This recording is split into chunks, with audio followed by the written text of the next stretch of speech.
સવારમાં કઈ બાજુ? એક મિનિટ કઈ બાજુ? દવાખાને. કયા ડોક્ટર પાસે જવાનું છે? ડોક્ટર અંકિત ઉમરેતિયાને ત્યાં જવાનું છે. શું પ્રોબ્લેમ છે? મારે આવવાનું છે. ચાલો. સુદામા ઓર્થોપેડિક, અંકિત ઉમરેતિયા.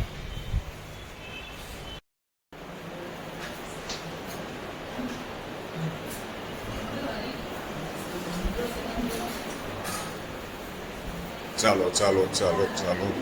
ડોક્ટર અંકિત ઉમરેતિયા સર હમણાં આવે છે. બેસો.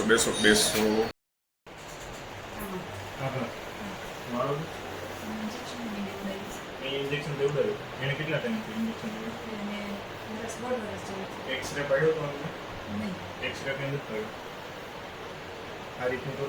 આ મૂવમેન્ટ એમાં દુખે છે. હા, આ મૂવમેન્ટ કરવામાં દુખાવો થાય છે. એ દુખાવો કે અહીંયા વધારે થાય કે અહીંયા થાય? બે જગ્યાએ થાય છે. ખાલી ચડે છે હાથમાં? ખાલી તો બહુ ચડે.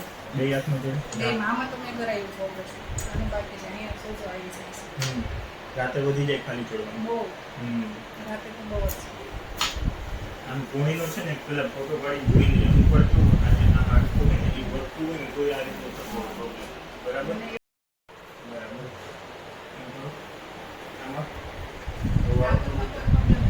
આ પગમાં એકમાં જ થાય.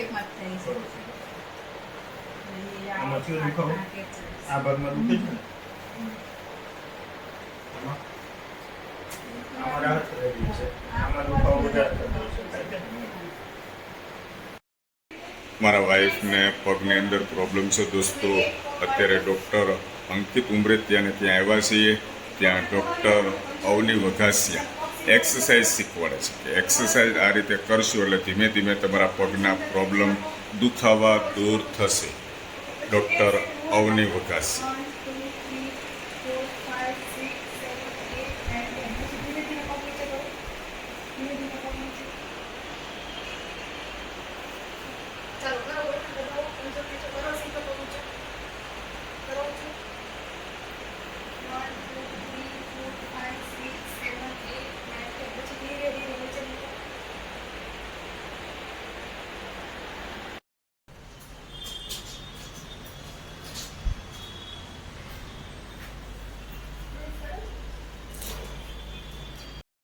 દુખાવો જ નહીં થાય એટલે ઓટોમેટિક સારું થઈ જશે.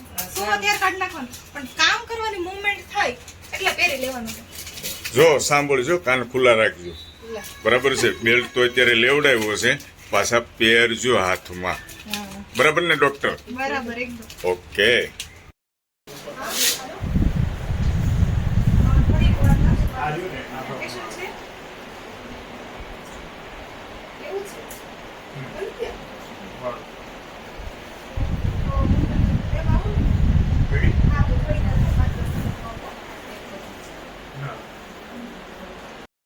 ભૂખ લાગી છો? તમારો હાથનું પગનું કામ પત્યું ને? બતાવો તો આમ ફાઇલ આ બતાવો તમારા હાથમાં છે એ. દોસ્તો જો આ હોસ્પિટલમાં આવ્યા હતા અત્યારે હવે ફ્રી થયા છે. બરાબર છે ને? હવે ઘરે જઈને રોટલા ભેગા થશું. અને હાથમાં જો બેલ્ટ પણ પહેરાવી દીધો છે. અંદર દવા આપી દીધી છે. ઓકે ચાલો હવે લિફ્ટ આવી ગઈ છે. ખુલજા સિમ ખુલજા સિમ ખુલજા ખુલી.